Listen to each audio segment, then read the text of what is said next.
Já parou para pensar que a realidade pode ser tipo, muito mais do que a gente vê, uma camada mais profunda, sabe? Uma verdade escondida esperando ser revelada. Hoje a gente vai mergulhar no mundo fascinante do Kitaro Nishida. Kitaro Nishida, o filósofo mais renomado do Japão. É isso aí. Para explorar a lógica do nada. Parece doido, né? Parece, né? Mas acredite, é mais incrível do que parece. E o que é mais legal, ele nasceu justamente quando o Japão se abriu para o mundo depois de séculos de isolamento. Imagina a efervescência intelectual da época. Ele pegou o melhor do pensamento ocidental, gente como Platão, Nietzsche, e entrelaçou tudo isso com o budismo Zen, criando algo totalmente novo. Totalmente novo. E essa ideia de lógica do nada é central no pensamento dele. Mas calma, antes da gente se assustar com essa ideia, vamos começar com algo um pouco mais familiar. O Satori. É como um flash insight, um momento ahá, onde você, enxerga a realidade como ela realmente é. Você já teve aquela sensação de estar totalmente absorto em uma atividade. Tipo, tocar música, praticar esporte. Ou até, sei lá, apreciar a beleza de um céu estrelado. O Satori é parecido com isso, mas amplificado. É como se a gente tirasse uma venda dos olhos e visse além da ilusão do dia a dia. Essa venda, essa ilusão que nos impede de enxergar com clareza, é o que muitas filosofias orientais chamam de Maya. Maya. É Maya. Força poderosa, que nos faz ver o mundo como fragmentado e cheio de opostos, quando na verdade ele é um todo unificado. É como olhar para um quebra-cabeça e ver só as peças separadas, sem conseguir visualizar a imagem completa. Entendi. E aí que entra a lógica do nada do Nishida, né? É. Ele nos convida a questionar tudo que a gente acha que sabe sobre a realidade e olhar para o mundo de uma forma completamente nova. Mas calma, não precisa ser um mestre Zen para entender, tá? Não. Relaxa. A gente vai desvendar as ideias dele de um jeito que faça sentido para você, mesmo que você nunca tenha ouvido falar de budismo ou filosofia japonesa. Prometo. O que o Nishida faz é subverter a lógica da filosofia ocidental. Em vez de começar com ser, a substância, a matéria, ele parte do nada. Ou melhor, do mun, que em japonês significa vazio. Interessante. Mas cuidado, não estamos falando de um vazio literal, tipo um espaço vazio. É um vazio de conceitos, de preconceitos, expectativas. É experiência pura sem filtros. Antes da mente começar a categorizar e rotular tudo. É como se a gente voltasse a ser criança, né? Experimentando o mundo pela primeira vez, com um olhar fresco, curioso. Tipo, um bebê não sabe que é uma árvore. Ele simplesmente a experimenta através dos sentidos. A textura da casca, o movimento das folhas, o cheiro da terra. Exatamente. Essa é a ideia do mun, do vazio, que permite que a experiência se manifeste em sua plenitude. Isso. É como se a gente desse um passo para trás e observasse a realidade sem as lentes que a gente normalmente usa. E essa ideia de vazio ajuda o Nishida a resolver um problema que atormenta filósofos há séculos. A relação entre as coisas. A relação entre as coisas. Mas que problema é esse? As coisas se relacionam e daí? Qual é o mistério? O problema é que, na filosofia ocidental, a relação entre as coisas é vista como algo separado das próprias coisas. Tipo, se a gente tem uma cadeira e uma mesa, a relação entre elas é distância, a posição seria uma terceira coisa. Ah, entendi. E aí surge a pergunta: qual é a relação entre essa terceira coisa e as duas primeiras? Vira uma regressão infinita, um quebra-cabeça sem solução. Nossa, que confusão! E como Nishida resolve esse problema? Ele simplesmente elimina a necessidade dessa terceira coisa. Para ele, a relação entre as coisas não é algo separado, é inerente à própria experiência. A gente não cria a relação entre a cadeira e a mesa, a gente a experimenta diretamente. É como se a relação já estivesse lá imbricada na própria percepção dos objetos. Então, em vez de pensar na relação como algo externo, a gente entende como parte da própria experiência. Exatamente. E é aí que entra o conceito de baixo, que significa lugar em japonês. Baixo. Mas não é um lugar físico, é um lugar conceitual, um contexto, uma estrutura que dá significado às coisas. Então baixo seria tipo a moldura de um quadro. O quadro só faz sentido dentro da moldura, né? Perfeito. É a moldura que define os limites do quadro, que o destaca do ambiente e permite que a gente o aprecie como uma obra de arte. Da mesma forma, o baixo define o contexto, campo de significado, dentro do qual as coisas fazem sentido. Então, para Nishida, tudo existe em relação a um baixo. Sim. E essa é uma ideia poderosa que nos ajuda a entender a interconexão de todas as coisas. É como se o mundo fosse uma grande teia, onde cada fio está conectado a todos os outros. Nossa, essa ideia de baixo é realmente fascinante.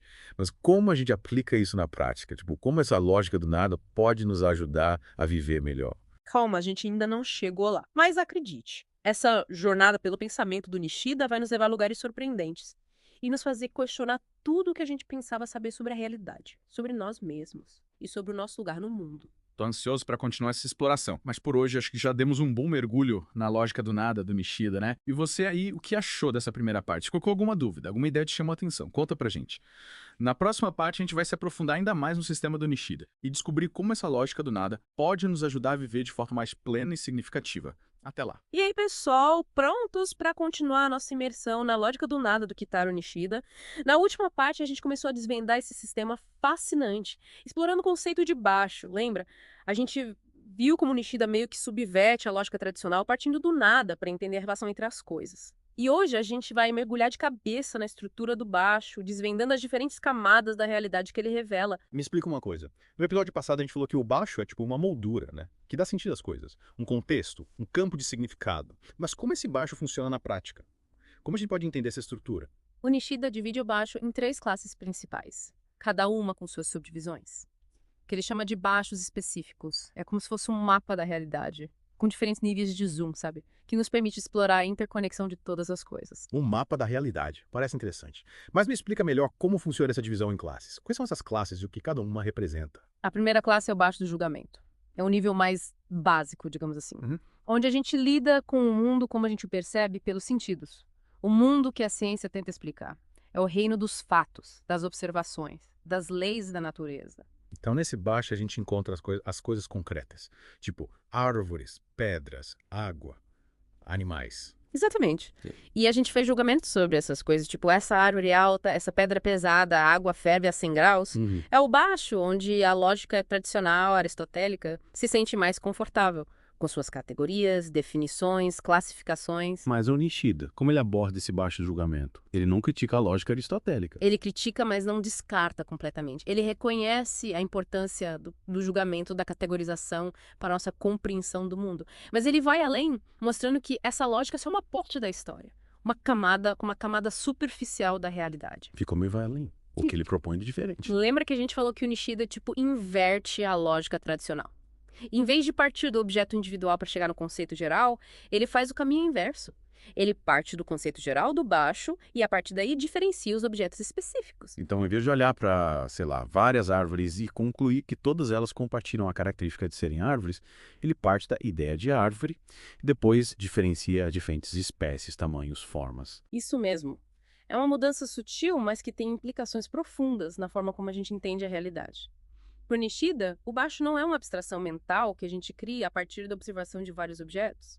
Ele é a própria condição de possibilidade da experiência, a estrutura que permite que os objetos se manifestem. Então, o baixo é como um campo de força que molda a realidade. Tipo a gravidade, que faz as coisas caírem. É uma boa analogia. O baixo é a força que dá forma à experiência, que organiza o caos sensorial em um mundo coerente, inteligível. E essa força não é algo externo, é inerente à própria realidade. Entendi. Mas a gente ainda está falando do baixo do julgamento que lida com o mundo dos objetos. E a gente, onde a gente se encaixa nessa história. Essa é a beleza do sistema do Nishida. Ele não nos deixa de fora. Ele reconhece que nós, seres conscientes, também somos parte da realidade.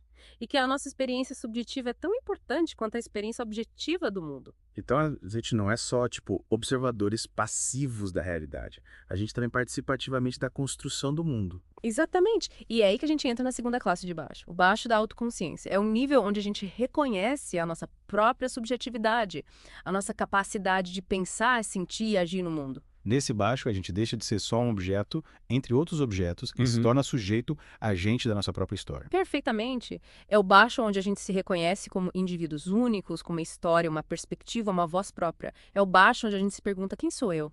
Qual é o meu lugar no mundo? Qual o sentido da minha existência? Nossa, esse baixo parece muito mais complexo que o primeiro. E como ele se divide? Quais são os baixos específicos que compõem essa segunda classe? O Nishida identifica 3 baixos específicos dentro dessa classe. O baixo formal, o baixo estático e o baixo cativo. E o que cada um deles representa? O baixo formal é o baixo do conhecimento, da razão, da capacidade de formar conceitos, fazer conexões, entender relações. É a nossa mente lógica em ação. Então é nesse baixo que a gente organiza o mundo em categorias. Classifica os objetos, formula leis e teorias. Sim. É o baixo que nos permite ir além da experiência sensorial imediata e construir um modelo mental do mundo com suas regras, seus princípios. É o baixo da ciência, da matemática, da filosofia, mas a gente não é só razão, né? A gente também tem emoções, sentimentos, intuições, e onde isso se encaixa no sistema do Nishida. Calma, ele não esqueceu disso. O baixo estático é o baixo das emoções, os sentimentos, a nossa experiência subjetiva do mundo. É o baixo da arte, da música, da poesia, da beleza. Então, é nesse baixo que a gente se conecta com a beleza de um pôr do sol, se emociona com a música, se apaixona por alguém. Exatamente. É o baixo que nos permite ir além da lógica fria e racional e experimentar o mundo em toda a sua riqueza e complexidade. É o baixo que nos conecta com a nossa própria humanidade, com a nossa capacidade de sentir e se comover. Entendi. Mas a gente não é somente emoção, né? A gente também age no mundo, toma decisões, faz escolhas. E onde isso entra no sistema do Nishida? Ele pensou nisso também. O baixo ativo é o baixo da ação, da vontade, da nossa capacidade de transformar o mundo ao nosso redor. É o baixo da ética, da política, da criatividade. É nesse baixo que a gente decide o que fazer da nossa vida, que luta por nossos sonhos, que constrói um futuro melhor. Sim, é o baixo que nos permite ir além da contemplação passiva da realidade e nos tornarmos agentes de mudança. É o baixo que nos conecta com o nosso poder de criar, de inovar, de fazer a diferença no mundo. Nossa, esse sistema do Nishida é realmente fascinante. Ele nos leva a uma viagem incrível pela mente humana e pela estrutura da realidade. Mas ainda falta uma peça nesse quebra-cabeça, né? A terceira classe de baixo que você mencionou no início. Verdade. A gente explorou o baixo do julgamento, que lida com o mundo dos objetos, e o baixo da autoconsciência, que lida com a nossa experiência subjetiva. Mas ainda falta o baixo da inteligibilidade, que nos leva a um nível ainda mais profundo da realidade. E é nesse baixo que a gente vai encontrar o conceito mais radical, mais desafiador do Nishida. O baixo do nada absoluto. O nada absoluto. Agora fiquei curioso. Mas acho que essa história vai ficar para a próxima parte, né? Já estamos chegando ao fim do nosso tempo. Sim, vamos deixar essa última parte pro próximo episódio. Mas prometo que essa jornada vai valer a pena. Tô ansioso para descobrir o que Nishida tem a nos dizer sobre esse nada absoluto. Tá certo. E você, Ali? O que achou dessa segunda parte? Ficou mais claro como o sistema do Nishida funciona? Quais conceitos te chamaram mais atenção? Conta pra gente. Na próxima parte, a gente conclui essa imersão na lógica do nada e tenta desvendar o mistério do nada absoluto. Até lá! E aí, pessoal? Chegamos à parte final da nossa imersão na lógica do nada, do Kitaro Nishida. Nossa, nas últimas duas partes a gente explorou, o baixo do julgamento, que lembra? Ajuda a gente a entender o mundo dos objetos. E também o baixo da autoconsciência, que lida com a nossa experiência subjetiva. Mas você me deixou na beira do precipício no final do último episódio, falando sobre o baixo da inteligibilidade e o misterioso nada absoluto. Confesso que eu fiquei a semana toda pensando nisso. Que bom que você ficou instigado. É porque agora a gente tá chegando no ponto mais profundo e desafiador do sistema do Nishida. Mas antes de a gente mergulhar de cabeça no nada absoluto, a gente precisa entender como ele chega nesse conceito. E para isso a gente precisa dar um passo para trás e olhar para os paradoxos que surgem quando a gente tenta definir a realidade. Paradoxos, tipo que veio primeiro, o ovo ou a galinha? Exatamente. Paradoxos são aqueles problemas que nos levam a contradições lógicas, que desafiam a nossa forma de pensar. E Nishida usa esses paradoxos como ferramentas para nos mostrar os limites da lógica tradicional e nos conduzir a uma nova compreensão da realidade. Mas que tipo de paradoxos são esses? E como eles se conectam com a filosofia do Nishida? Um dos paradoxos mais famosos é o paradoxo do mentiroso, que diz: esta afirmação é falsa. Se a afirmação for verdadeira, então ela é falsa. E se ela for falsa, então ela é verdadeira. É como se fosse uma armadilha lógica, que nos mostra como a linguagem pode se voltar contra si mesma. Nossa, que doideira. Mas o que isso tem a ver com o Nishida? O Nishida viu esse mesmo tipo de paradoxo na tentativa da filosofia ocidental de definir a realidade. A busca por uma definição última, por um fundamento sólido para o nosso conhecimento, acaba nos levando a contradições e impasses. Então, pro Nishida, a gente não consegue definir a realidade de forma completa e definitiva. Exato. É como tentar colocar um oceano dentro de um copo. A realidade é vasta, fluida, dinâmica. E qualquer tentativa de capturá-la em um conceito fixo é como tentar congelar um rio. E é aí que entra a lógica do nada. O Nishida, ele nos propõe abandonar a busca por definições e abraçar o mistério da realidade. Em certo sentido, sim. Mas não se trata de um abandono niilista, de um nada que significa ausência de sentido. Para o Nishida, o nada é a fonte de todo ser.